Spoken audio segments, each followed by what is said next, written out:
بسم الله الرحمن الرحيم والتين والزيتون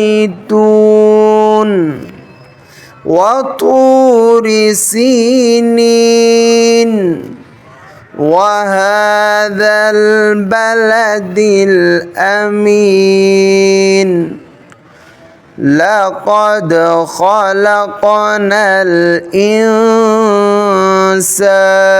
في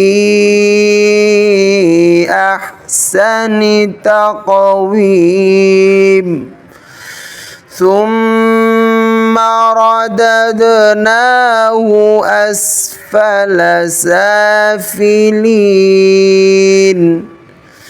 إلا الذين آمنوا وعملوا الصالحات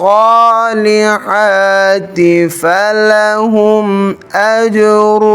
غير ممنون فما يكذبك